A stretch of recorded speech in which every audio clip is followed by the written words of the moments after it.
दोस्तों आज मैं आपको नक्शे की मदद से भारत के राज्यों और केंद्र शासित प्रदेशों में मौजूद ऐसी जगहों के बारे में बताने वाला हूं जिनका पुरातत्व और ऐतिहासिक महत्व बहुत ज़्यादा है।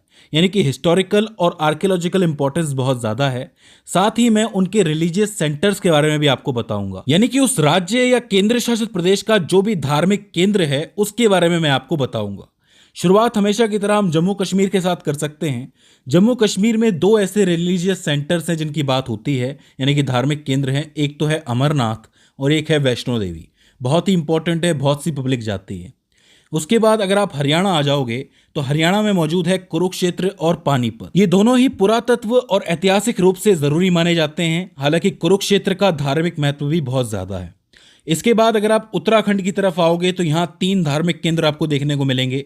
एक केदारनाथ, एक बद्रीनाथ, एक हरिद्वार। हालांकि ऋषिकेश भी मौजूद है, लेकिन ये तीन तो बहुत इंपॉर्टेंट है। फिर आप थोड़ा नीचे आओगे तो आपको दिल्ली मिलेगा। दिल्ली तो अपने आप में बहुत इंपॉर्टेंट आर्कियोलॉजिकल साइट है, ये आप जानते हो। राजस्थान जाओगे तो राजस्थान में आपको धार्मिक केंद्र के रूप में अजमेर देखने को मिलेगा। इसके अलावा ऐतिहासिक और पुरातात्विक रूप से जो जगह इंपॉर्टेंट है उसमें जैसलमेर, जोधपुर, चित्तौड़गढ़, उदयपुर और जयपुर देखने को मिलेगा। जयपुर तो शहर आपको पता है पूरा का पूरा यूनेस्को की साइट है। उत्तर प्रदेश जाओगे तो यहाँ बहुत से धार्मिक केंद्र भी हैं और बहुत से ऐतिहासिक और पुरातात्विक रूप से महत्वपूर्ण स्थान भी हैं।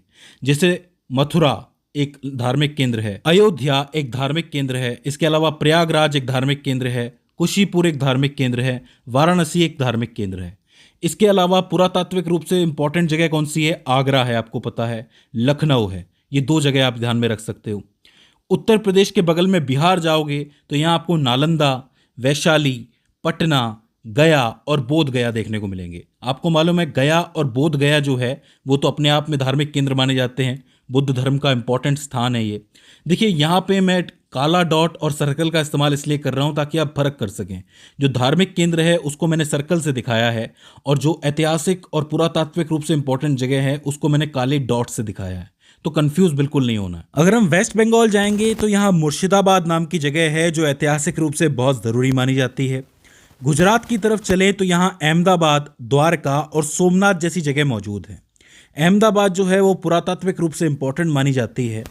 इसके अलावा द्वारका और सोमनाथ अपने आप में धार्मिक केंद्र है। बात करोगे मध्य प्रदेश की तो यहाँ सबसे बड़ा धार्मिक केंद्र है उज्जैन। इसके अलावा मांडू, खजुराहो और सांची जो है वो पुरातात्विक रूप से ज़रूरी माने जाते हैं। सांची का महत्व दोनों तरीके से है कि ये पुरातात्विक रूप से भी महत्वपूर्ण है और धार्मिक रूप से भी। महाराष्ट्र चलोगे तो यहाँ तो बहुत सारी जगह हैं, जैसे अजंता एलोरा की गुफाएं यहाँ मौजूद है। नासिक जो है वो एक धार्मिक केंद्र है यहाँ पर। औरंगाबाद, कन्हरी, करला केव्स और सतारा जैसी इंपॉर्टेंट जगह यहाँ मौजूद है। तो आप इन सब की एक लिस्ट बना सकते हो। ओडिशा जाओगे तो कोणार्क, पुरी और भुवनेश्वर बहुत ज़रूरी माने जाते हैं। कोणार्क जो है वो पुरातात्विक रूप से ज़रूरी जगह है। पुरी जो है उसका धार्मिक महत्व बहुत ज़्यादा है। भुवनेश्वर का भी बहुत ज़्यादा है धार्मिक महत्व। तेलंगाना की तरफ चलें तो यहाँ वारंगल, गोलकुंडा और हैदराबाद मौजूद है। इन तीनों का ही पुरातत्व महत्व बहुत ज़्यादा है। बात करेंगे कर्नाटक के बारे में तो यहाँ भी कुछ एक इम्पॉर्टेंट शहर हैं जो धार्मिक केंद्र भी हैं और ऐतिहासिक रूप से ज़रूरी भी हैं। जैसे कि बीदर बहुत ही इंपॉर्टेंट है, बीजापुर, बेलगाम, बदामी, हम्पी, ये तो यूनेस्को की साइट्स में भी है। इसके अलावा हेलेबीडू और मैसूर, ये सारे के सारे इंपॉर्टेंट टाउन्स हैं। इनका नाम आपको याद रखना है। कुछ गुफाएं इसके अंदर मौजूद हैं, कुछ एक धार्मिक केंद्र मौजूद है। हालांकि ये सारे के सारे ऐतिहासिक रूप से ज़्यादा महत्व रखते हैं, तो इसको उसी लिस्ट में रखना है आपको। अगर आंध्र प्रदेश की तरफ जाएं तो यहाँ मौजूद है तिरुपति। तिरुपति बहुत ही फेमस है, एक धार्मिक केंद्र है, आंध्र प्रदेश के लिए ज़रूरी भी है। केरलम में जाओगे तो केरलम में आपको मिलेगा सबरीमाला। इसका नाम कई बार आ चुका है, आपने इसके ऊपर कई लेख भी लिखे होंगे, बहुत से क्वेश्चंस में भी पूछा गया है। तो सबरीमाला के बारे में बात करने की ज़रूरत नहीं है, आपको पता है बहुत बड़ा धार्मिक केंद्र है। आखिर में आप तमिलनाडु की तरफ जाओगे तो यहाँ आपको बहुत सारी जगह देखने को मिलेंगी जो धार्मिक केंद्र भी है और ऐतिहासिक रूप से ज़रूरी भी है। जैसे कि वेल्लोर, महाबलीपुरम, पुदुचेरी जो अपने आप में ही एक केंद्र शासित प्रदेश है। इसके अलावा तिरुचिरापल्ली, ये वो जगह हैं जो ऐतिहासिक रूप से बहुत ज़रूरी मानी जाती हैं। तंजावुर, मदुरै, रामेश्वरम और कन्याकुमारी, ये वो जगह हैं जहाँ पे धार्मिक महत्व बहुत ज़्यादा है, यानी कि धार्मिक केंद्र बनी हुई है ये जगह। तो इनको आप अलग से याद रख सकते हो।